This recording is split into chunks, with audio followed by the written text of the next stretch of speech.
Bonsoir. Un an après le premier cas détecté au Togo, le premier cas de Covid-19 au Togo, la campagne nationale de vaccination a démarré. Le couronnement donc d'un long processus de lutte contre la pandémie dans notre pays. Que faut-il retenir justement de cette campagne de vaccination au Togo? Comment se déroule-t-elle? Et autant de questions que nous allons poser à nos invités sur ce plateau ce soir. Et nos invités, ce sont d'abord professeur Majesté Iouateba, il est ministre, responsable du CHR Lomé Commune, le centre de prise en charge des personnes souffrant de la Covid-19.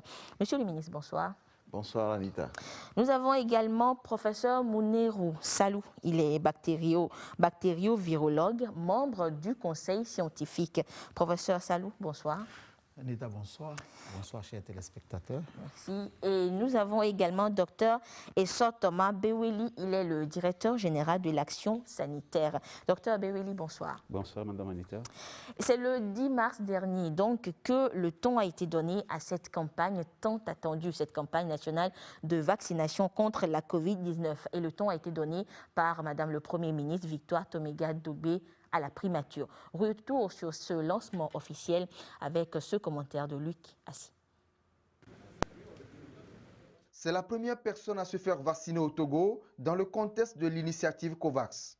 La chef du gouvernement Victoire Toméga-Dobé reçoit ici sa première dose de l'AstraZeneca. Elle donne l'exemple et rassure. À sa suite, membres du gouvernement, du conseil scientifique, de la coordination nationale de lutte contre la pandémie, personnes ressources et députés se sont aussi prêtés à l'exercice.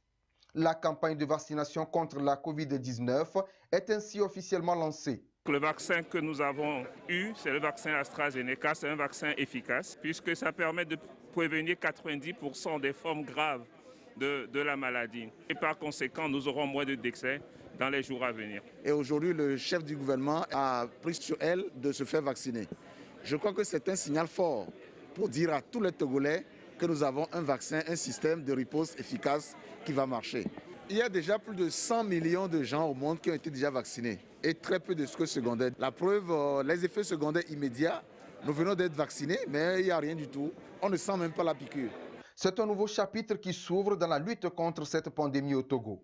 Cette première phase de la campagne de vaccination apporte un début de solution à la crise sanitaire. Le Premier ministre appelle toute la population à y adhérer. J'ai donc l'honneur de lancer ce jour, au nom du chef de l'État, Son Excellence M. Faure Essor Gnassingbé, la première phase de la campagne de vaccination. Les vaccins que nous mettons à la disposition de la population togolaise sont sûrs. Ces vaccins restent à ce jour notre seule chance de reprendre rapidement le cours normal de nos vies. Le bon déroulement de cette première phase nous servira de base pour les phases suivantes, afin que la majorité des Togolais puissent être vaccinés. Nos vies individuelles et collectives reprendront totalement leur cours normal et nous pourrons tous et toutes pleinement contribuer à la reprise de la croissance économique de notre pays, le Togo. La campagne se poursuivra avec le personnel soignant et les personnes de 50 ans et plus dans le Grand Lomé. Elle permettra de protéger les populations contre les formes graves de la maladie, de sécuriser les personnes vulnérables et les patients hospitalisés, puis briser la chaîne de transmission du virus. C'était donc le 10 mars dernier au lancement officiel de la campagne nationale de vaccination contre la Covid-19. Alors, monsieur le ministre, vous avez été vacciné le 10 mars dernier également. Alors, dites-nous, comment vous sentez-vous après la vaccination? C'est vrai que vous nous avez dit sur le terrain, à quelques minutes après, que vous vous sentez bien, mais après, vous sentez toujours bien? Disons, à 72 heures de la vaccination, je me sens en forme. Il n'y a aucun problème. Déjà le lendemain, je me suis rendu au travail jusqu'à 20 h. Et après, je suis rentré vers minuit, parce que j'ai fait un tour ensuite au CHR pour qu'on organise un peu le système, la riposte vaccinale là-bas également pour le personnel. Mais pour vous dire que jusqu'à 1 h du matin, j'avais rien senti. Le lendemain, rien du tout. Et jusqu'à ce jour, pour dire que, bon, évidemment, là où on nous a piqué, il y a une petite douleur parce que c'est quand même un traumatisme. Mais en dehors de ça, il n'y a pas grand-chose. Et il y a parfois, quand on essaie de s'écouter un peu trop, on a parfois l'impression qu'on a un petit mot de mal de tête, mais c'est vraiment, véritablement insignifiant. Donc je crois qu'il y a vraiment plus de peur que de mal, au point que je me demande quel intérêt les gens ont à vilipender tant ce vaccin AstraZeneca, puisque franchement, nous l'avons pris et tout le monde est bien. Nous avons fait aussi le tour un peu sur nos collègues et pour voir est-ce qu'il y a un souci, mais vraiment rien d'inquiétant. D'accord. Et nous allons reparler justement tout à l'heure de ce vaccin à l'AstraZeneca. Alors, professeur Salou, vous êtes également fait vacciner parce que vous faites partie donc de cette première cible. Vous aussi, vous vous sentez toujours bien et tout? Oui, Madame Anita, nous nous sentons très bien. Contrairement au ministre, moi je me suis fait vacciner hier à 14h30, donc je suis à 24 heures. Mais pour vous dire, depuis hier, je dirais rien à signaler. J'ai passé une vie normale, un après-midi normal, une nuit normale. Et ce matin, j'ai vaqué à mes occupations comme d'ordinaire. J'ai pris le temps quand même de sonder des collègues. C'est des effets mineurs. Ce que j'ai pu enregistrer ça et là, c'est des légers maux de tête pour certains, des troubles digestifs à type de diarrhée 1 fois, 2 fois la selle. Mais ce que j'ai pu retenir, parce que c'est ça aussi notre rôle, c'est que les uns et les autres ont, pour beaucoup, ont somatisé quelque chose. On mis à l'esprit la peur. Et vous voyez, quand vous avez peur, cela déclenche des diarrhées, des désordres. Oui. Et c'est un peu ce que j'ai pu noter chez ces personnes. Sinon, globalement, ce n'est pas différent de ce qui est vécu avec les autres vaccins. Okay. Et comme M. le ministre l'a dit, c'est une légère douleur. C'est normal, effraction cutanée, on vous pique avec une aiguille. Si vous ne réagissez pas, vous n'êtes pas normal. Voilà. Et professeur, donc, il faut comprendre que ce n'est pas seulement le propre du vaccin de la Covid. C'est-à-dire, lorsqu'on se fait vacciner, on réagit toujours. Oui, puisqu'on vous met un élément étranger dans votre corps. Et si on veut parler terre à terre, nous sommes conçus de telle sorte que nous rejetons ce qui ne nous appartient pas. Donc c'est un combat. Et ce léger combat engage des éléments, donc ça vous secoue un peu. Maintenant, la réponse va dépendre de la solidité des uns et des autres. Ceux qui sont plus fragiles vont en souffrir peut-être un peu plus. Et ceux qui sont plus solides dans la tête, dans le corps, mais ne vont rien sentir. D'accord. Alors, docteur Beweli, vous êtes fait vacciner hier également. Et vous, c'est toujours la forme, comme les autres. Alors, effectivement, il faut dire que moi, j'ai eu la chance d'être vacciné donc, au lancement le 10 mars à la prémature. Et j'étais allé à cette vaccination, à ce lancement, avec tout le moral très haut. Et je peux dire, par rapport aux effets secondaires, je suis revenu au service, j'avais une réunion. Entre-temps, j'ai senti une sensation de chaleur. Je me disais, est-ce que c'est une fièvre? C'est ce que j'ai senti. Je suis revenu à la maison, il n'y a pas de problème jusqu'à l'heure où je suis arrivé ici. Ce que je sais, au lendemain, donc le jeudi, au réveil, j'ai senti une lourdeur au membre gauche où on m'a vacciné. Et donc, je n'ai pas eu d'effet jusqu'à maintenant. Je suis très comblé parce que j'ai reçu ma première dose. Et j'attends fermement à recevoir la deuxième dose qui va me protéger pour longtemps. Et j'attends dans les 4 semaines minimum que vraiment le gouvernement, les efforts que le gouvernement a fait, que les arrivages soient au point pour que je reçoive ma deuxième dose, pour donner confiance donc, à toute la population à se faire vacciner dans le sens de vraiment avoir l'immunité collective dans le pays. D'accord. Et docteur Beweli, jusqu'aujourd'hui, vous n'avez pas peut-être de retour pour peut-être certains de vos collègues qui auraient eu des effets secondaires, peut-être les amenant jusqu'à être hospitalisés à l'hôpital? Si, j'ai eu des retours. Alors, nous, on est au niveau du ministère et depuis qu'on a lancé cette vaccination, on a mis un mécanisme pour suivre ce qu'on appelle les manifestations post-vaccinales indésirables. Nous, on appelle ça MAPI. Et là, je peux vous dire qu'il y a des cas qui ont été notifiés, mais il n'y a pas eu de cas graves. Comme le ministre l'a dit, et le professeur vient de l'ajouter, pour toute vaccination, il y a toujours des effets attendus. Oui. Et c'est ce qui a été déclaré au Togo jusqu'à maintenant, c'est les mêmes effets que les effets des vaccinations classiques qui se faisaient dans le pays pour les enfants, pour les femmes et pour toute la population lorsqu'il est question de faire une campagne riposte. Donc il n'y a pas eu de cas grave à ce jour qui a nécessité hospitalisation. Et pour chaque cas, la personne se signale, on la prend en charge parce qu'il faut lui donner des médicaments pour pouvoir traiter donc, les symptômes, le ou les symptômes, et notifier cela parce qu'il y a des fiches conçues pour ça, pour que le fabricant puisse donc regarder pour voir pourquoi tel effet, est-ce que c'est exactement, dans le sens d'améliorer la qualité de la production des vaccins pour l'avenir. D'accord. Alors, oui, professeur Ayou. J'aimerais ajouter quelque chose de très important.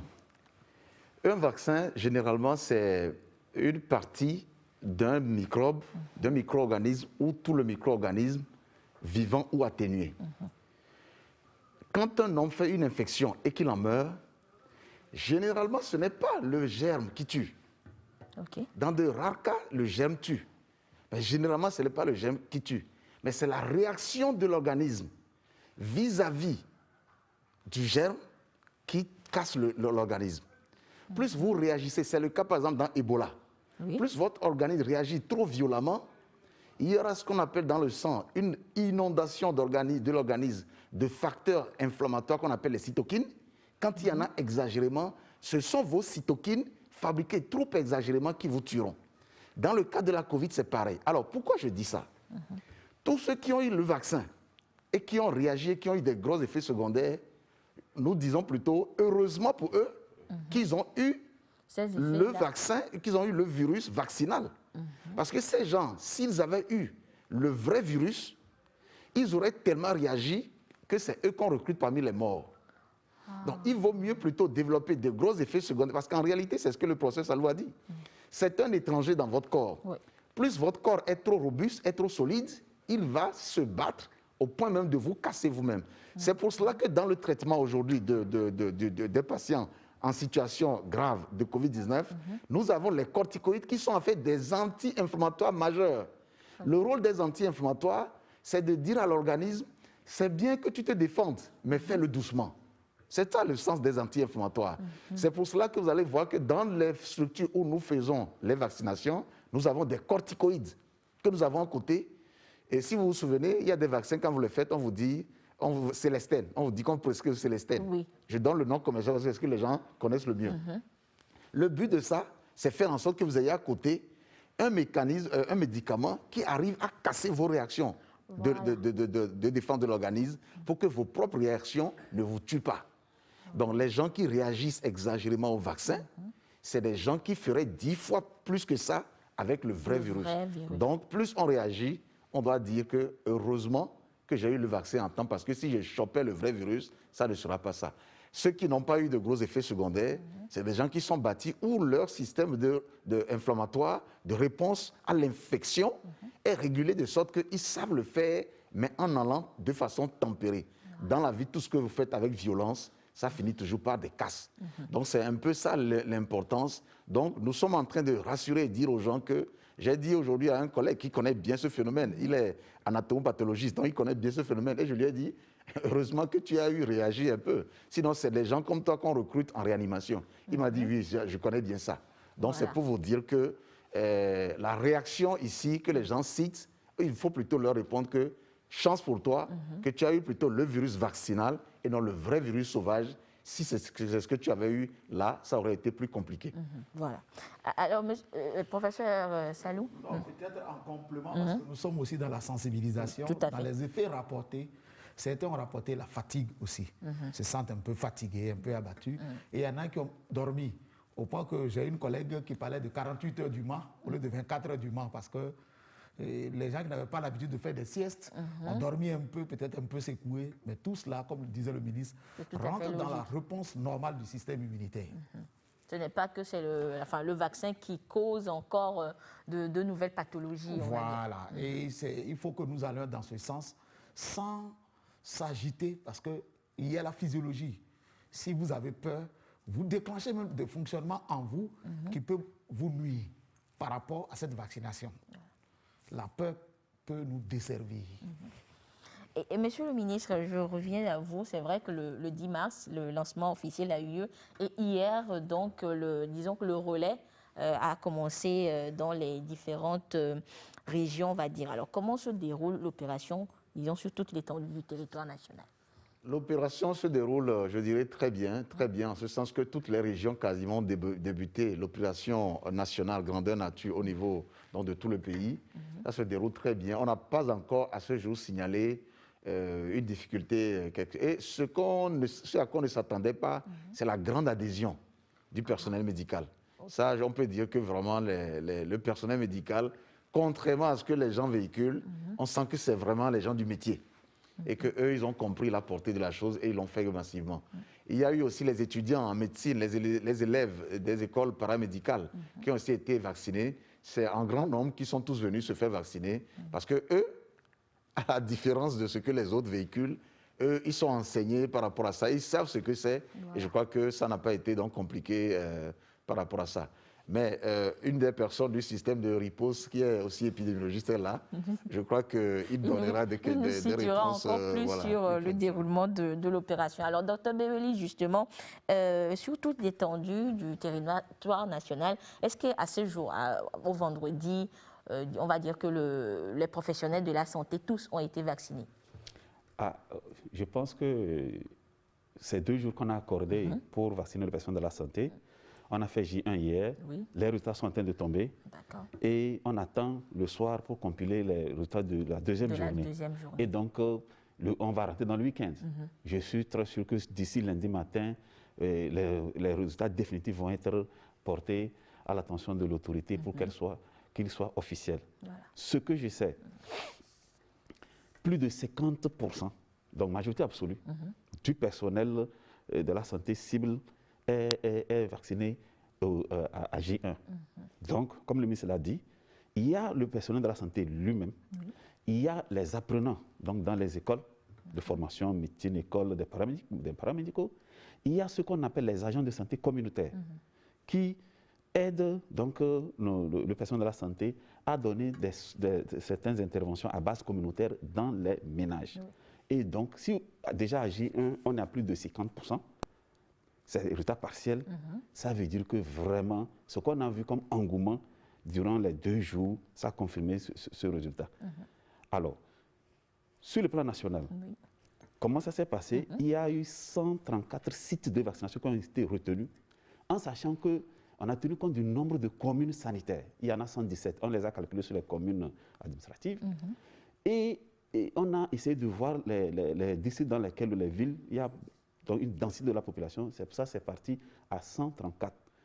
En positionnant 284 équipes de vaccination. Comme le maître l'a dit tout à l'heure, une équipe, il y a 2 vaccinateurs et deux enregistreurs. Donc un enregistre, l'autre pointe. Voilà.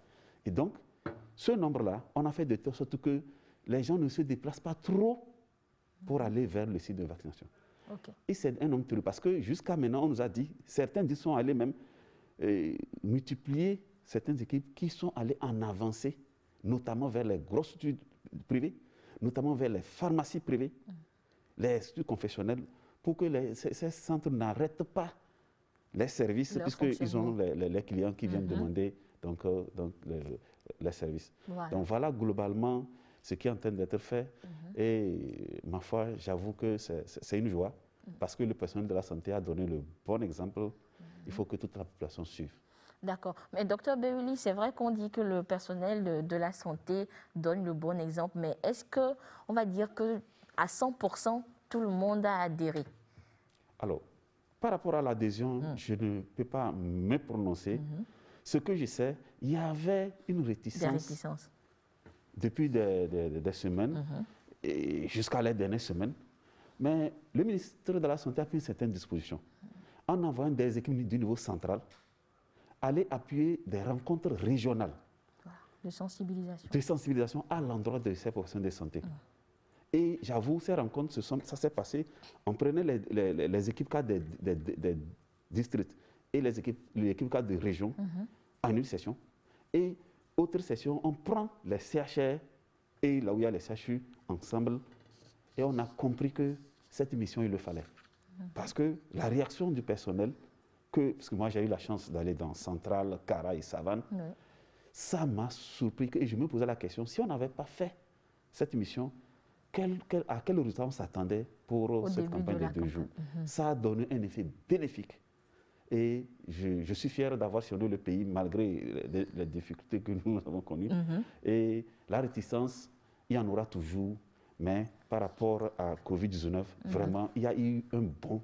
Et c'est pour ça qu'on a vu que les gens se sont laissés faire vacciner. Ceux qui résistaient se sont laissés faire vacciner durant les 2 jours. D'accord. Voilà. Alors, professeur Salou, nous allons parler justement de ce vaccin-là que les professionnels de la santé, vous professionnels de la santé, vous avez reçu depuis 24 heures, 48 heures pour certains. Alors, on parle du vaccin AstraZeneca que le Togo a reçu. Alors, dites-nous un peu plus, peut-être pas toute la composition parce que nous n'allons pas comprendre les termes techniques, mais quel est l'effet de ce vaccin-là justement sur notre organisme? Et on a préféré l'AstraZeneca à d'autres. Oui, merci Anita. Peut-être un mot avant de parler du vaccin, c'est de dire, comme on dit couramment, gouverner, c'est prévoir. Et c'est l'occasion pour nous de saluer toutes les initiatives au niveau des autorités, surtout sanitaires, pour cette sensibilisation pré-campagne que nous avons eu à faire, qui, si le Togo se résumait aujourd'hui au personnel de santé, où on parlait d'immunité collective, je crois qu'on a déjà atteint cet objectif. Mais nous devons aller de l'avant parce que le Togo ne se résume pas au personnel de santé et donner l'information, la bonne, à la population, en disant, le vaccin aujourd'hui, comme disait le président du conseil scientifique, le meilleur vaccin, c'est celui dont vous disposez. Je vais être simple, pour l'instant, tous les vaccins sont bons. Et nous avons eu AstraZeneca. C'est de lui qu'il s'agit. C'est un vaccin qui n'a pas été juste, je dirais, le propre du Togo, mais beaucoup de pays l'ont reçu. Il est produit par les Anglais et les Suédois. Et ce vaccin-là, le ministre a décrit tout à l'heure les vaccins en parlant des vaccins vivants atténués et des vaccins inactivés qui sont totalement tués. Ici, on est dans une approche de vaccin qu'on appelle vaccin à vecteur viral. C'est-à-dire, je vais caricaturer, vous avez du chocolat avec des noisettes à l'intérieur. C'est les noisettes qui intéressent. Et donc, on prend du chocolat et on met des noisettes. Et quand vous mangez, vous découvrez ce qu'il y a dedans.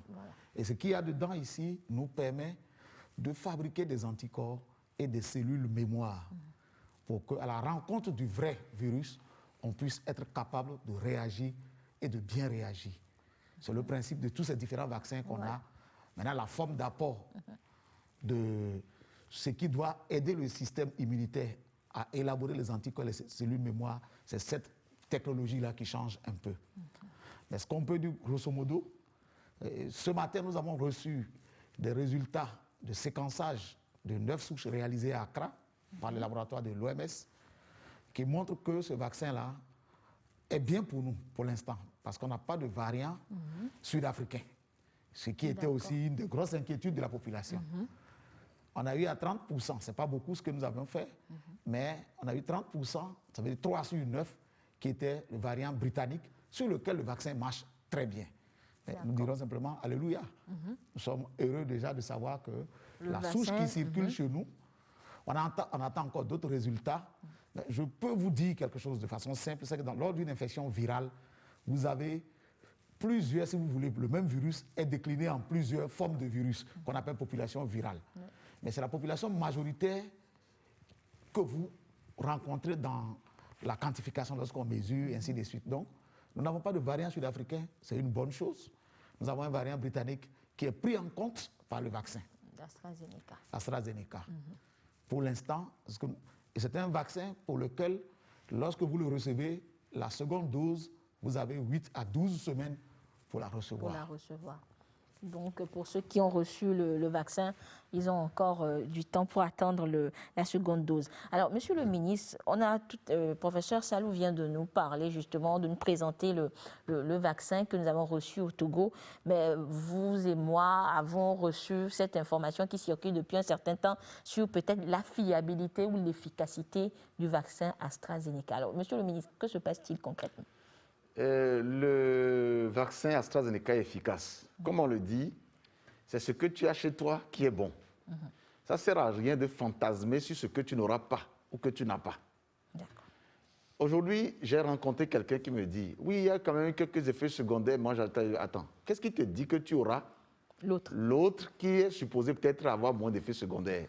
Et si en temps ça vient, après que toi, tu sois mort, tu fais comment? Il faut accepter ce que tu as.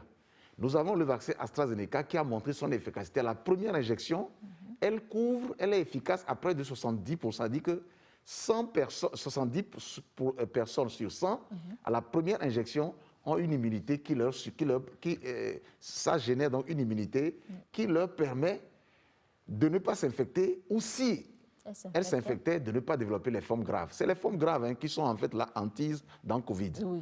Alors, si tu t'es vacciné, et que tu t'infectes, ce qui est sûr, le virus ne te tuera plus, mais ça devient une deuxième dose en fait pour toi. Ce virus que tu as pris après t'être infecté devient en réalité une revaccination pour toi qui en vérité consolide ton système immunitaire.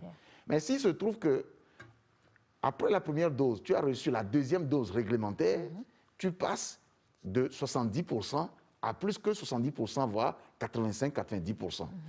Je vais aussi vous dire que c'est l'exposition aux piqûres de moustiques tous les jours qui font que nous, les adultes, on ne fait pas les formes graves liées au paludisme. Donc, quand quelqu'un est vacciné et que la personne a déjà les anticorps de départ, il arrive facilement à lutter contre toute forme d'infection qui peut venir de gauche à droite. Les mesures barrières, c'est essentiel. Mais toutes les personnes qui s'infectent aujourd'hui observent les mesures barrières. Ça veut dire que tu peux avoir les mesures barrières, mais par mégarde, tu ne sauras pas comment l'infection vient. Donc, mieux vaut pour toi que tu aies une protection initiale, même si nous qui sommes ici, à supposer par exemple que nous ne sommes plus sûrs d'avoir la deuxième dose, le fait que nous ayons reçu une première dose, nous avions déjà, notre organisme est déjà préparé. Nous allons élaborer ce qu'on appelle les cellules mémoire. Les cellules mémoire, c'est les cellules qui se souviennent de ce qui s'est passé. Et lorsque l'événement nouveau arrive plus tard, cette mémoire permet de déclencher le mécanisme et de se mettre rapidement à élaborer les anticorps. Donc c'est toujours une bonne chose de prendre ce vaccin. Et aujourd'hui, tout ce qu'on raconte sur les histoires de Moderna et compagnie, c'est des publicités de laboratoire. C'est des publicités de laboratoire. Le vaccin AstraZeneca, il est bon, il est sûr et c'est efficace. Autre chose qu'il faut aussi savoir, c'est que comment les variantes arrivent. On dit variante sud-africaine, variante amazonienne, variante britannique, etc. Les variantes, c'est quoi? Vous avez déjà vu un albinos? Oui. Vous allez voir qu'il y a des albinos qui sont nés de parents non albinos. C'est vrai qu'ils ont le mal en eux, mais ça ne s'exprime pas. Mais il se trouve que par un concours de circonstances, eux, ils héritent les mauvais gènes et ils sortent albinos. L'albinos, c'est un peu comme si on était des virus, on l'aurait appelé variant. Imaginez que ce monsieur et cette femme ne se sont pas rencontrés pour faire un enfant. Cet albinos ne serait pas né. Donc, dans le monde des virus, plus le virus se multiplie, il fait des erreurs, et c'est les erreurs qu'on appelle les mutations, qui sont les anomalies, les malformations. Donc, si nous vaccinons une population donnée, toute la population, le virus qui devient mutant, hier, il n'était pas mutant. Hier, il n'était pas mutant. Hier, il était normal. Voilà. Mais c'est en faisant des enfants qu'il met au monde un enfant malformé qu'on va appeler ici un mutant. Et cet enfant malformé, il est incontrôlable parce que lui, il devient un individu auquel on n'avait pas pensé. Donc, en nous vaccinant massivement, si nous sommes tous vaccinés au Togo, vous allez voir qu'il n'y aura pas de mutants togolais. Voilà. Parce que si on ne fait rien et que les vaccinations au monde entier ne s'amplifient pas, vous allez voir, il y a mutants britanniques, il y a mutants amazoniens, il y a mutants sud-africains, on en a parlé un peu au Nigeria. Si on, voilà, il y aura un mutant togolais, il y aura un mutant béninois. Et finalement, de mutant en mutant, on est perdu. Mais pour éviter qu'il y ait des mutants, il faut éviter que le virus se replique. C'est en se repliquant qu'il fait des erreurs, et ce sont les erreurs qu'on appelle les mutants. Parce que c'est un virus à ARN. Il y en a deux types, les virus. Il y a les ADN, mais ils sont rares, et il y a les virus à ARN. Les virus à ARN, ils font tout en marche arrière. C'est comme quelqu'un qui quitte ici pour aller à Didogomé, mais il doit rouler en marche arrière. Déjà, quand les gens roulent en marche avant, ils font quand même des accidents. Donc imaginez maintenant que tout le monde au Togo se mettait à rouler en marche arrière. Vous imaginez les accidents qu'il y aura sur la route. C'est ça un virus à ARN. Le fait qu'il fasse tout en rétrotranscription.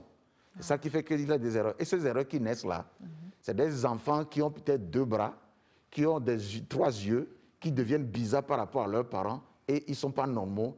Ils ne sont pas pris en compte par le système classique de défense et c'est eux qui deviennent des problèmes. Donc, si nous nous vaccinons, partout au monde, nous allons éliminer, prévenir l'arrivée des mutants, l'arrivée des nouvelles variantes et mieux la planète sera. D'accord. Alors, professeur Selou, parlons encore une fois de l'AstraZeneca, justement. Mais peut-être quel argument ces pays-là, parce que certains pays ont déjà commencé par signaler le vaccin AstraZeneca, comme quoi eux, ils suspendaient peut-être la vaccination, l'utilisation de ce vaccin. Alors, quelles raisons ces pays-là donnent pour suspendre ce vaccin? Et est-ce que cela n'aurait pas des répercussions justement sur nos pays qui utilisent ce vaccin-là? Oui, hier, je crois que sur les antennes RFI et autres, France 24, on a évoqué la survenue de thrombose. La thrombose, c'est des petites coagulations. Mais je voudrais dire pour l'homme de santé, de science que je suis, le lien entre un virus et une thrombose peut exister, c'est vrai, mais dans le cas d'espèces, toutes les décisions qui ont été prises, à commencer par l'Autriche et ça s'est étendu dans les pays scandinaves, ils veulent prendre des précautions. Et je crois que c'est parce que ils ont fini de vacciner leur population. Le luxe de 2-3 types de vaccins qui circulent, et le ministre l'a dit tout à l'heure, derrière peut-être même c'est la guerre des laboratoires des firmes pharmaceutiques. Mais l'OMS tout à l'heure, à 13h, a dit, écoutez, des choses ont été signalées, mais cela n'autorise pas à suspendre la vaccination avec AstraZeneca. Et je vais peut-être donner un parallèle. Le vaccin de la poliomyélite, c'est un cas sur 10 millions de vaccinations où vous avez la possibilité de faire une poliomyélite due à la vaccination. Ici, nous avons vacciné plus de 100 millions d'individus. Pas 10 millions, plus de 100 millions d'individus dans le monde. Aucun effet indésirable majeur n'a été signalé. Et puis, subitement, les pays africains commencent la vaccination. La Côte d'Ivoire, le Ghana, le Bénin a reçu de sa dose. Le Sénégal. Et on nous parle d'arrêt. Mais allons-y voir chez le neurologue, allons-y voir chez les gynécologues pour comprendre le nombre de cas de thrombose qui surviennent régulièrement dans notre pays. C'est pour, sans trop rentrer dans les détails, il faut, moi je le dis régulièrement, il faut que la population fasse confiance aux autorités sanitaires. La preuve, nous sommes vaccinés. Vous croyez qui n'a pas envie de vivre? Qui va voir la mort et s'exposer à la mort? Au nom de quelle, je vais dire, alchimie? Quelle est cette passion? Même si je vais aller au paradis et que je suis convaincu qu'il faut mourir avant d'y accéder, mais il ne faut pas précipiter, je ne vais pas précipiter mon départ. Donc, on demande aux uns et aux autres de se calmer, de revenir, d'ouvrir grandement les yeux pour voir ce qui se passe. D'accord. Et docteur Beweli, vous vivez la situation comme nous autres, mais qu'est-ce qui explique, disons, ces différentes informations qui fusent non-stop sur justement le vaccin contre la Covid-19? Parce qu'on a compris qu'il y a eu d'autres vaccins, il y en aura d'autres. Mais ces différentes fausses informations de dernière minute et tout ça sur la Covid-19, qu'est-ce qui explique tout cela? Alors, je voudrais dire que lorsque les pays dont vous avez parlé depuis hier aujourd'hui, ils ont parlé de suspension. Suivra dans l'immédiat une enquête avant d'envisager la reprise de la vaccination. Ce n'est pas un arrêt parce que. Parce que pour l'instant, ils n'ont pas d'argument scientifique pour dire qu'on arrête AstraZeneca parce que c'est dangereux. Je voudrais rappeler que, avant que l'OMS nous dise, nous homologue AstraZeneca et les autres vaccins d'ailleurs, qu'on peut les utiliser chez l'homme, c'est que tous les arguments scientifiques ont été prouvés. Donc, en tenant compte des différentes phases, donc la phase préclinique, on fait sur les laboratoires, on fait sur les animaux, et maintenant les essais cliniques là chez l'homme. Il y a 2 critères essentiels, on ne peut pas s'en passer. Le premier critère, c'est l'innocuité. Est-ce que ce produit, est-ce que ce vaccin qu'on veut administrer à l'homme pour qu'il se prémunisse contre la maladie, est-ce qu'il est dangereux pour l'organisme, oui ou non? Cette innocuité est vérifiée sur toutes les phases, selon l'essai, les stades de l'essai clinique chez nous. AstraZeneca a répondu à ce critère. L'efficacité. Si le problème d'innocuité est réglé, est-ce que ce vaccin, en le donnant à 100 personnes, est-ce qu'on est sûr que la majorité va avoir la réponse immunitaire pour se protéger contre la maladie sur une bonne période? AstraZeneca est dans le lot. C'est pour ça que l'OMS a dit oui. Voilà, c'est bon. Donc, il n'y a pas de raison de polémiquer. Alors, ceux qui polémiquent, je suis parfaitement d'accord, parce que dans ma mission la semaine dernière, j'ai écouté les collègues agents de santé. Voilà, j'ai exprimer compris. leur inquiétude. C'est parce que les gens se fient à l'information qui est, entre guillemets, non fiable sur les réseaux sociaux. Au niveau des lieux publics où les gens sont ensemble ici.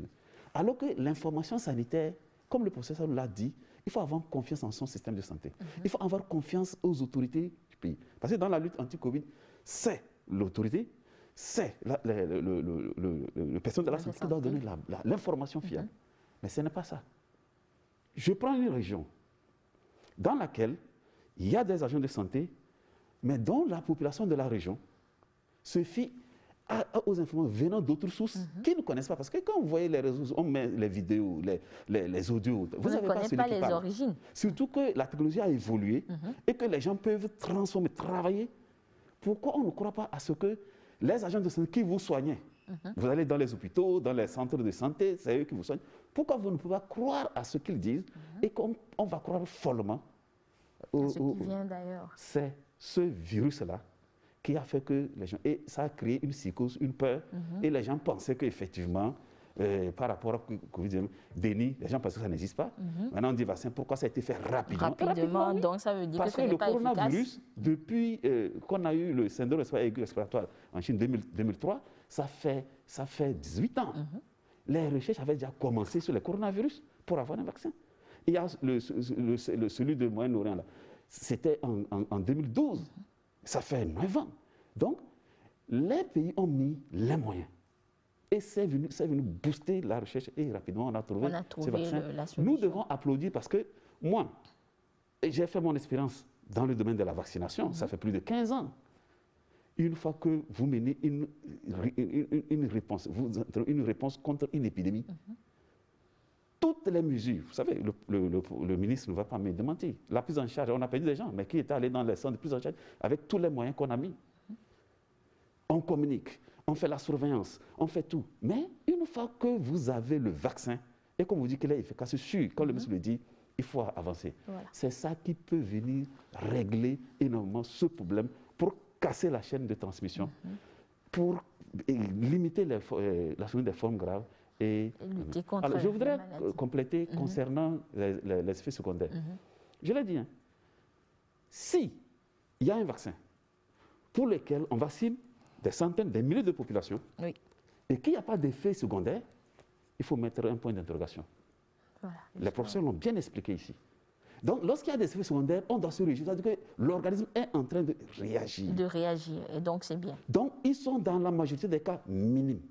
C'est les dangereux qui peuvent donner la mort. Et le ministre l'a dit, pour les cas où les gens réagissent trop à la vaccination, c'est que si c'était le vrai virus, ça allait décider. Donc c'est cette précision que je n'ai pas encore vu dans les vaccins classiques, un vaccin qui n'a pas d'effet secondaire.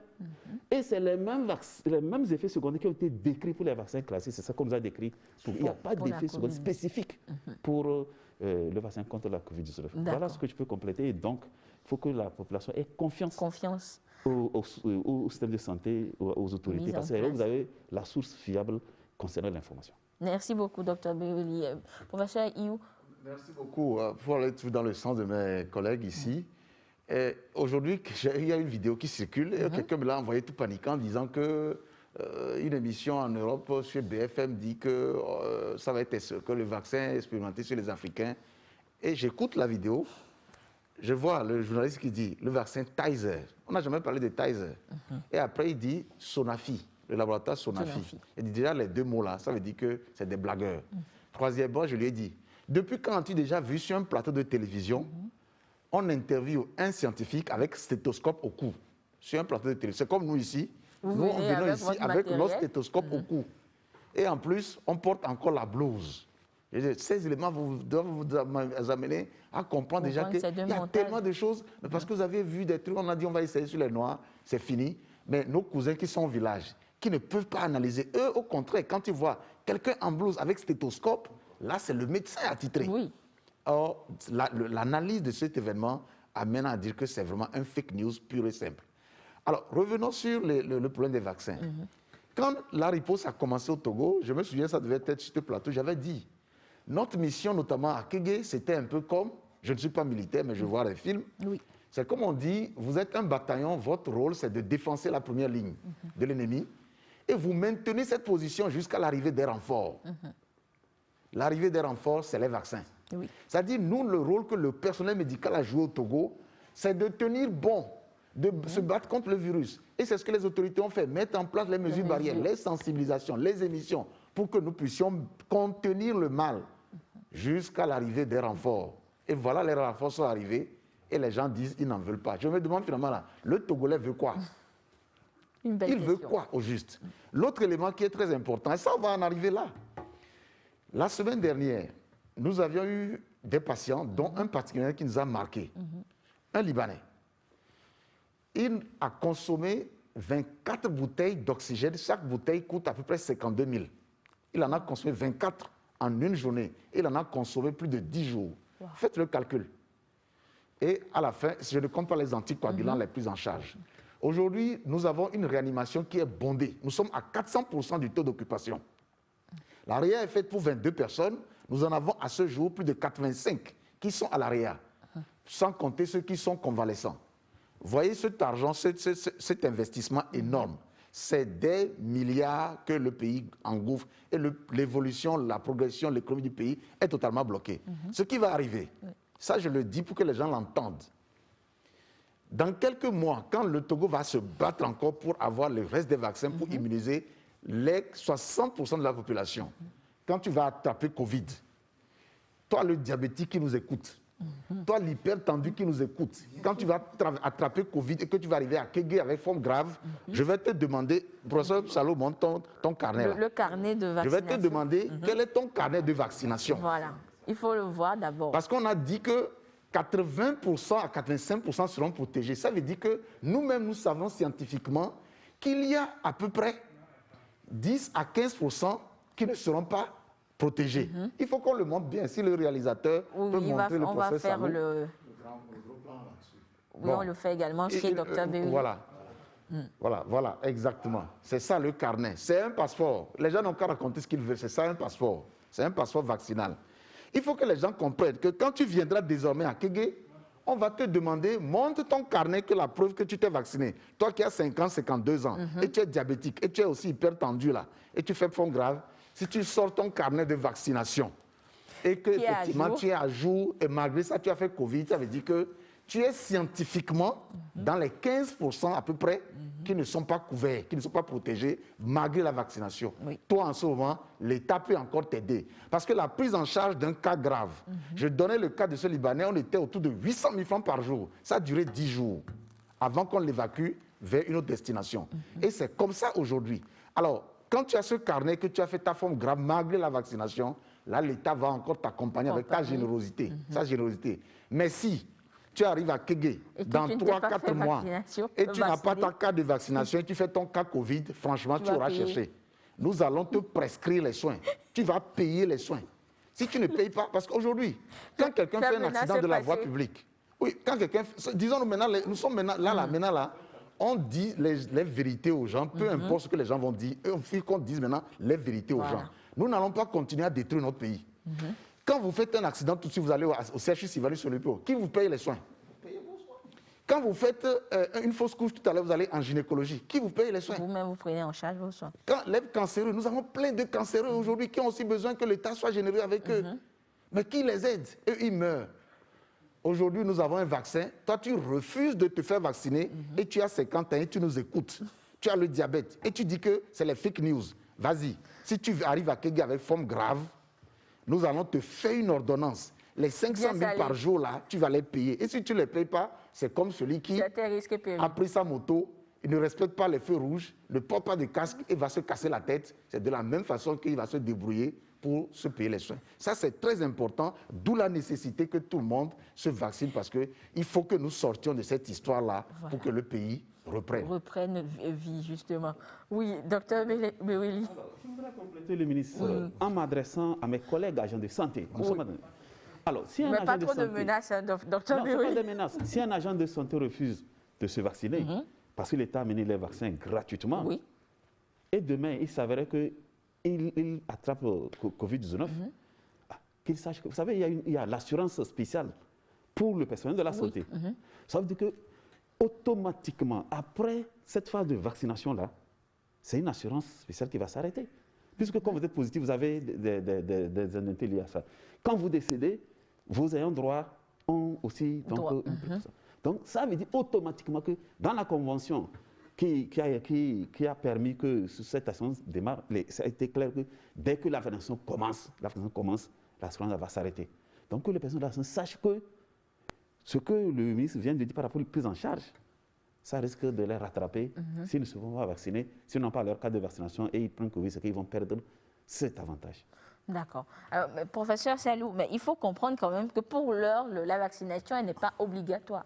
Oui, la vaccination n'est pas obligatoire, mais je voudrais aller dans le sens du ministre. Moi, je veux même être plus dur. Oui, je dis les choses parce que c'est nous qui sommes au front tous les jours. Mais on n'a pas que Covid à faire. Il faut que les gens soient disciplinés. Je disais avant même la vaccination, pour les personnes de santé qui n'observent pas les mesures barrières, s'ils tombent malades, on lui fait l'ordonnance, il paye. Voilà. Parce qu'il a pris les risques lui-même. Oui, parce qu'on met tout à ta disposition pour travailler. Tu es négligent. Mais maintenant, on a la chance. Là, je parle en tant que virologue. Vous avez les maladies virales pour lesquelles vous n'avez pas de médicaments, comme je l'avais dit une fois, les antibiotiques. La solution, l'ultime solution, c'est la vaccination. Et quand vous avez le vaccin, que vous avez le réservoir du virus, c'est une maladie qu'on peut éradiquer. C'est ce que ça veut dire. Et aujourd'hui, l'État engage des sous colossaux énormes pour protéger la population. Et des gens sont assis derrière leur téléphone qu'ils ont acheté en train d'inventer et transmettre. Le mot classique, c'est mimé, tcha-tcha-tcha. Et ils partagent à embrouiller la vie des gens tous les jours. Mais c'est du travail. On commence par le personnel de santé. Je dis, la démocratie, c'est 50% plus 1. Dans Covid, c'est 100%. Ce n'est pas obligatoire, mais il faut que tout le monde se fasse vacciner. Vacciner, justement. D'accord. Alors, monsieur le ministre, voilà, je crois que tout le monde est d'accord sur ce plateau. Mais nous allons évoluer toujours, mais toujours dans le cadre de ces différentes polémiques qui sont nées justement durant cette campagne vaccinale. Au premier jour, on a vu le Premier ministre, certains membres du gouvernement et les membres du corps scientifique, du conseil scientifique et d'autres personnes qui se sont fait vacciner. Mais les agents vaccinateurs n'avaient pas porté de gants. Et sûrement que vous avez suivi l'actualité, toutes les discussions sur les réseaux sociaux, c'était sur le fait que le Togo n'a pas respecté les normes, le Togo aussi et ça. Alors, monsieur le ministre, est-ce que lorsqu'on vaccine, on est obligé de porter le gant? Certains ont porté, au Togo, on n'a pas porté. Alors, est-ce que c'est l'apanage du Togo? Si l'islam et le christianisme sont les meilleures religions, à supposer qu'ils étaient les meilleures religions, vous constatez quand même qu'il y a toujours des gens qui ne sont ni chrétiens ni musulmans. Ça veut dire que c'est le propre de l'homme. Il y a toujours des gens qui vont naviguer à compte courant. Ça, aujourd'hui, je vais vous dire, nous, on ne s'intéresse plus aux gens qui naviguent à compte courant. On s'intéresse à ceux qui veulent avancer. Les gens qui naviguent à compte courant, ils vont être responsables de leur navigation à compte courant. Ils vont voir que quand tout le monde va débarquer au port, eux, ils seront en plein océan parce qu'ils sont en train de nager vers là où il n'y a pas de port. ce problème s'est posé. Le conseil scientifique présidé par le professeur Ekwevi a immédiatement réagi en élaborant un document pour édifier les gens. Voilà. Mais les gens ne suivent pas. Il y a eu la directrice de la directrice régionale du Golfe 1, c'est ça, non? Oui, Madame Docteur Apetiani, voilà, qui est intervenue au journal officiel à 20h pour expliquer, rassurer les gens. Mais les gens continuent. Vous avez encore posé la question, vous dites que le problème continue. Oui. Pourquoi est-ce que les gens ne s'intéressent qu'au train qui même n'est pas en retard dans ce cas de figure, alors qu'il y a des choses plus utiles à faire? Pour faire des soins à l'hôpital, il y a 2 catégories d'injections qu'on fait. Il y a les injections sanguinolentes et les injections non sanguinolentes. Injection sanguinolente, par exemple, c'est quand je veux faire par exemple une prise de veine.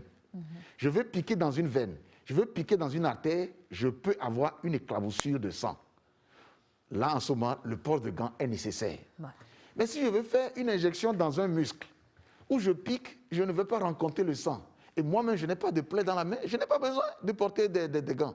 Je peux le faire directement. Surtout que la personne que je suis en train de vacciner n'est pas une personne malade d'une maladie contagieuse qui m'exposerait moi-même. La seule chose ici qui soit obligatoire, c'est le port de masque. Là, nous sommes en train de faire une émission, mais nous portons le masque. Nous tous qui sommes ici, on se connaît, hein, on se teste régulièrement. Il n'y a aucun Covid positif parmi nous ici. Mais nous portons quand même le masque. Ça devient une mesure obligatoire. Mais pour ce qui est du port de gants, il faudrait vraiment que les gens tairent définitivement la polémique. Cette polémique ne nous avance pas du tout. Ça ne contribue en rien du tout et ça n'a aucune valeur ajoutée. Donc je pense que nous, les Togolais, apprenons maintenant à prendre ce qui est bon et d'évoluer. Mais toujours prendre ce qui peut être source de polémique mais qui n'avance pas. Je crois qu'on a trop souffert des polémiques. Il faut que le Togolais et l'homme noir, de façon générale... Les Blancs ne posent pas ce problème-là. Les Blancs n'ont pas ce problème, c'est nous les Africains, pratiquement les Togolais, qui nous... Demain, les gens vont nous dire que les guilles qu'on a pris pour injecter Dr Beley est plus courte que celle qui a injecté Procès Salou. Pourquoi? Oui, mais... Les gens vont nous dire demain qu'on a injecté les gens sous un arbre. Pourquoi? Alors qu'on devait le faire dans un château. Ça aussi, on s'est préparé à ça. Mais pour vous dire que c'est des polémiques vraiment qui n'ont pas raison d'être. Il faut qu'on évolue. Il ne faut pas que quelqu'un dise que moi, je reste à la maison, je ne me fais pas vacciner parce qu'on n'a pas porté de gants. Ça serait vraiment pas bien. Bon, professeur Salou, oui, justement, c'est parce que peut-être on se dit que la maladie fait tellement peur qu'on se dit, mais il faudrait toutes les précautions nécessaires et on se dit que certains l'ont porté dans certains pays et qu'au Togo, on soit quelque peu choqué quand même de voir que l'agent vaccinateur n'a pas porté de gants. Oui, le ministre l'a dit tout à l'heure, le train a démarré. Le train est en train de partir. Celui qui veut, qu'il monte. Celui qui veut, qu'il reste sur le quai. Non, mais c'est juste pour nous rassurer, professeur Salou. Nous sommes devant une maladie infectieuse. Mais il y a ce que nous appelons l'hygiène hospitalière, qui fait partie des soins. Ce n'est pas des naïfs qui sont venus vacciner. Mais nous avons notre solution hydroalcoolique, il y a le tampon. Et je voudrais rappeler au demeurant que la médecine, ce n'est pas sur les réseaux sociaux. Merci. Faire une injection, il y a le sens du toucher. Mais je veux injecter, c'est une injection intramusculaire. Je sens plus la chose avec les mains nues, mais il peut y avoir un lipome. Celui qui vaccine touche pour savoir là où il veut injecter, c'est le muscle, c'est là où il faut. On dit le Togo. Le Togo n'est pas seul. Il y a tellement d'images. Moi, j'ai même fait venir une image où la directrice de l'Institut Pasteur de Côte d'Ivoire, Madame Professeur Mireille Dosso, se faisait vacciner. On a également vu les images du ministre, du président sénégalais, du président ghanéen. Soyez économe. Si à chaque sujet à vacciner, je dois mettre une paire de gants, je dois mettre une paire de gants, déjà qu'on dépense suffisamment pour cette maladie. La gestion des déchets. Et des déchets, c'est du plastique, du latex. Écoutez, on est obligé d'élever le ton un peu pour que les gens comprennent, parce que ça fait 1 an que nous disons les mêmes choses et on a comme l'impression que nous n'avons rien. C'est comme si vous pêchez dans le désert. C'est du coton qu'il y a. Ne vous fâchez pas, professeur Salou. Tu as dit quelque chose tout à l'heure, qu'on est quand même un peu choqués. Non. Vous, les journalistes, nous sommes ensemble dans cette lutte-là. Il ne faut plus sortir des mots comme ça. Comment vous êtes choqués?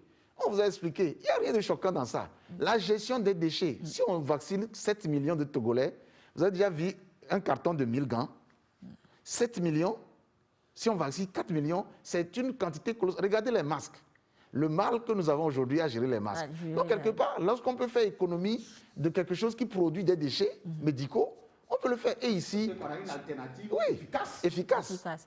On a compris que justement l'utilisation de gants était optionnelle dans une vaccination. Docteur Beweli. Le directeur de l'action sanitaire va... Alors, je vais compléter. Effectivement, je voulais parler de la sauvegarde environnementale. On ne peut pas se permettre de produire des déchets inutilement. C'est du gâchis si on disait à chaque personne à vacciner, il faut gants. Donc, il faut porter vacciné, enlever, jeter, faire tout. Et vous savez en termes de temps ce que ça va donner. Alors, je voudrais dire, plus de 15 ans, je suis dans le système. On fait la vaccination de routine, on fait lors des campagnes. Je n'ai pas vu, on a exigé gants.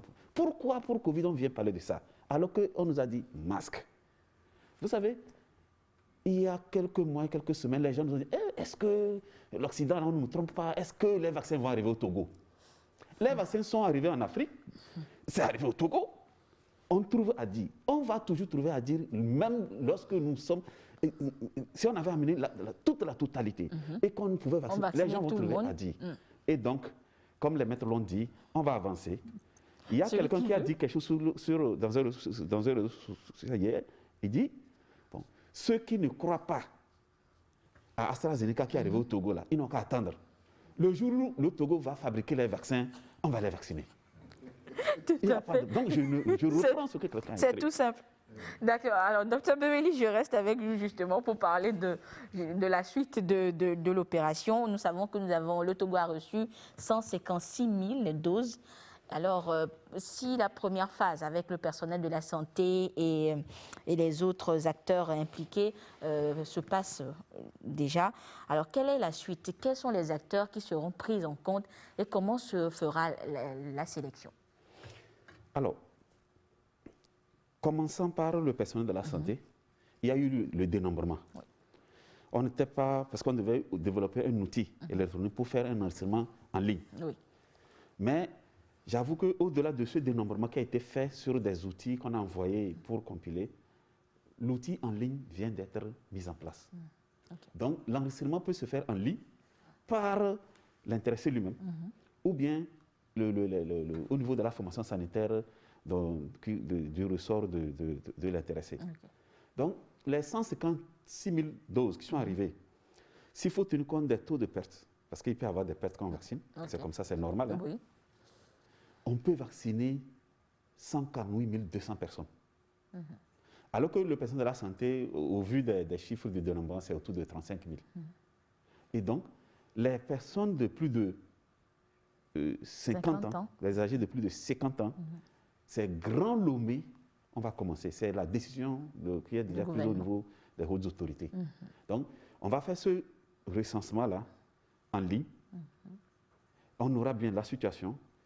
Il y aura donc, comme on a donné les dates pour les personnes de la santé, il y aura donc le communiqué du gouvernement qui va préciser le moment venu et préciser encore davantage les lieux, parce que c'est important pour les gens de connaître les lieux de vaccination. Et c'est comme ça que ça va commencer pour ce grand groupe. Et j'ai dit bien, c'est Grand Lomé. En attendant même les autres arrivages, et on va programmer les autres régions de l'intérieur et penser en même temps aux deuxièmes doses pour les ceux qui ont pris la première dose. Donc, je rappelle que sur tout le territoire, il y a 134 sites de vaccination et 284 équipes qui seront déployées pour vacciner. Ça ne posera aucun problème donc, pour le grand groupe. D'accord. Toutefois, la communication ne va pas s'arrêter. Elle va continuer pour que la population soit vraiment mobilisée à accepter facilement lorsque on va lancer la campagne pour que tout le monde soit au même niveau d'information, justement. Oui, professeur Salou. Oui, ce que je voudrais compléter, c'est qu'il n'y aura aucune discrimination. Le Grand Lomé, parce que pour l'instant, 60 à 70% de cette maladie, cette épidémie au Togo, c'est le Grand Lomé. Et donc, il faut attaquer le mal à la racine et puis progressivement tout le monde sera servi. D'accord. Et professeur Salouquet, disons, quelle est la suite de la pré-vaccination? Alors, on est vacciné, c'est bon, on se la coule douce? Non, on est vacciné, on continue le respect des mesures barrières pour l'instant. Port de masque, lavage des mains, distanciation. Nous allons continuer comme ça. Et en temps opportun, nous avons dit, restez à l'écoute. Lorsqu'il y a quelque chose de nouveau qui permette de changer le niveau, le coût, ainsi de suite au niveau de la vie, l'information sera donnée. Vaccinons-nous et continuons par vivre tranquillement, comme nous le faisons déjà. D'accord. Et professeur, il faudra insister justement sur la pré-vaccination parce que vu comment les polémiques, les informations entre griffes, les fake news circulent un peu partout, il faudra insister sur la pré-vaccination pour que ceux qui se feront vacciner comprennent que bon, la bataille n'est pas finie. Oui, la pré-vaccination individuelle est différente de la pré-vaccination collective. Moi, j'ai reçu ma première dose. J'attends avec impatience la deuxième dose. Malgré ça, je continuerai à respecter les mesures barrières. Mais je sais au moins qu'il y a un espoir. Je sais aujourd'hui que nous sommes avec les malades tous les jours. Je sais que si par malheur je touche du bois, si je chope cette affection, je sais que j'ai quand même une certaine chance de m'en sortir. C'est ça l'élément. Donc la pré-vaccination, je continue à respecter les mesures barrières. Ça, c'est de façon individuelle. Lorsque nous irons à la pré-vaccination collective, c'est-à-dire que tout le monde est vacciné et l'OMS va déclarer la fin de l'épidémie, en ce moment-là, nous allons repartir avec nos anciennes habitudes, mais en gardant en esprit la mémoire de ce qui s'est passé avec cette épidémie, en gardant en esprit le souvenir pour que les choses qui nous ont amenés à rentrer dans cette épidémie-là, que ça n'arrive plus. Ça veut dire que les gens qui ont l'habitude de manger des choses crues, les gens qui ont l'habitude de manger des pauvres animaux qui ne leur ont rien fait, tous ces gens-là, on va commencer par leur parler. Parce que quand les gens qui mangent n'importe quoi, là, les chauves-souris, des trucs, vraiment... Ils nous font découvrir de nouvelles maladies. Voilà, ça c'est les grandes mesures de la pré-vaccination. Il faudrait que collectivement ou individuellement ou sectoriellement, que nous ayons maintenant des habitudes alimentaires, des habitudes de vie, pour que nous ne tombions plus dans ce que nous avons connu. C'est très important, mais pour le moment, nous sommes à la pré-vaccination individuelle. Ceux qui sont vaccinés, ce n'est pas encore la fête. Il faut continuer à respecter les mesures barrières, encourager les autres à le faire et surtout avoir des bons comportements qui encouragent les sceptiques à leur emboîter le pas. Merci beaucoup, chers invités, d'être passés sur ce plateau, nous parler justement de l'opération nationale de vaccination contre la Covid-19 qui se déroule donc depuis le 10 mars dernier dans notre pays. Mais avant de vous laisser repartir, nous allons vous permettre justement peut-être de donner un conseil, lancer un appel à la population justement concernant cette vaccination. Alors, docteur Beweli, nous allons commencer avec vous. Si vous avez un mot à l'endroit des populations par rapport à la vaccination, justement. Merci, Madame Anita. Et si j'ai un mot, c'est vraiment, je voudrais remercier le personnel de la santé. Parce que cet engouement que nous avons vu, on ne s'attendait pas à ça, au vu de ce qu'on avait constaté avant. Et donc, ce que ce personnel a fait, on aura de bons résultats, de bonnes couvertures vaccinales. Personnel de la santé. Et c'est ça qui va donner confiance au reste de la population. Que j'invite à suivre le même pas que ce que les agents de santé ont fait. Plus de doute pour cette vaccination. En avant, confiance au personnel de la santé, confiance aux autorités. D'accord. Merci beaucoup, docteur Essor Thomas Beweli. Je rappelle donc que vous êtes le directeur général de l'action sanitaire. Alors, professeur Salou, votre mot de fin. Merci, Madame Anita. C'est déjà remercier les autorités pour leur bienveillance. Parce que, aussi petits que nous soyons, nous avons reçu notre lot de vaccins anti-Covid avant même des pays dits grands, anti-guillemets. L'autre chose, c'est de féliciter les collègues au niveau de tout le système de santé, aussi bien public que privé, pour l'engouement et exhorter le reste de la population à, comme a dit le docteur Beweli, à faire comme le personnel de santé pour que d'ici à très peu, nous ayons un fort pourcentage d'individus au niveau du Togo qui soient vaccinés et que la notion d'immunité collective qui est poursuivie soit atteinte. Et le respect des mesures barrières devra continuer. Les règles d'hygiène qui sont promues en ce moment doivent être maintenues parce que le fait de se laver les mains, ce n'est pas que Covid qu'on évite, c'est toutes les maladies infectieuses. Même le port du masque, comme on le voit dans les pays asiatiques, depuis les épidémies de 2002-2013, c'est rentré dans leurs habitudes. Moi, je dis aujourd'hui avec le masque, beaucoup de maladies, des affections respiratoires ont disparu. Les pharmaciens peuvent le témoigner. Tous ces médicaments qu'ils vendaient dans des saisons, l'année passée, ça n'a pas été le cas. Donc c'est une bonne chose. C'est ce que nous voulons demander à la population. Continuons par respecter les mesures barrières édictées. Merci beaucoup, professeur Salou, professeur Mounirou Salou, qui est bactério-virologue, également membre du conseil scientifique. Professeur, où votre mot de fin? Merci. Je voudrais finir en remerciant les hautes autorités, en commençant par le chef de l'État, qui nous a donné les moyens depuis le début jusqu'à aujourd'hui. Et vous allez voir que quand les premiers pays ont reçu leur vaccin, les gens ont commencé à crier « le Togo n'a pas encore eu le tien ». Mais je voudrais préciser que beaucoup de pays en Afrique de l'Ouest n'ont pas encore eu leur dose. Je peux vous dire que ce qui s'est passé, pour que nous ayons cette dose-là, j'en sais quelque chose. Je voudrais le remercier, le féliciter, de continuer, de ne pas faiblir, parce que nous avons 160 000 à peu près doses, mais il y a tout le Togo. Ça ne sera pas facile, mais nous l'exhortons à lui dire que vraiment de continuer, de tenir bon pour que toute la population soit couverte et qu'on pense à tout le monde. Je voudrais aussi féliciter le corps personnel médical, ceux qui étaient au front, à la première ligne, que c'est bientôt la fin. On ne sait pas quand ça va encore durer, mais c'est bientôt la fin. De tenir encore. La fatigue est là aujourd'hui, mais de tenir encore. Et à tous nos collègues des structures hospitalières, que je pense qu'à la fin de cette épidémie, chacun peut dire, dans son coin, qu'il a été utile au moment donné à son pays. Chacun peut dire que nous tous, nous avons rafistolé quelque chose et que nous avons sorti notre pays, nous avons sauvé notre pays qui ne s'est pas écroulé. C'est une très bonne chose. Et aux sceptiques, je finis par les sceptiques, je veux leur dire que nous avions un hôpital. L'État a mis en marche les mesures barrières. Les sensibilisations n'ont pas faibli, mais beaucoup n'y croient pas toujours. Aujourd'hui, il y a les vaccins. Les vaccins, c'est une mesure efficace de riposte.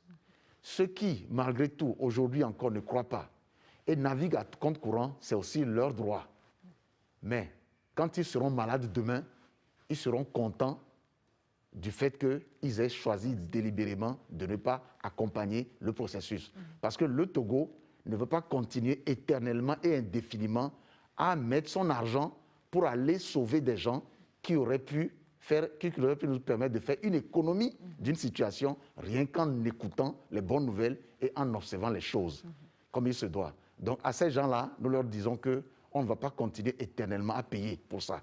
Il faudrait que nous tous, nous nous y mettions pour que nous mettions fin à cette pandémie, pour que notre pays reprenne. Je vous remercie. Merci beaucoup, professeur Majesté Ouatteba, ministre responsable du CHR Lomé Commune. Merci à vous, chers invités, d'être passés sur ce plateau. À vous, téléspectateurs, on l'a donc compris, le train vaccinal contre la Covid-19 est en marche et il est plus que primordial pour que nous le prenions tous pour atteindre justement l'immunité collective, lutter contre cette maladie, tout en faisant confiance à nos autorités. Merci de votre fidélité à la télévision togolaise. L'autre rendez-vous, c'est vendredi prochain pour parler encore une fois de cette opération vaccinale contre la Covid-19. Bonsoir.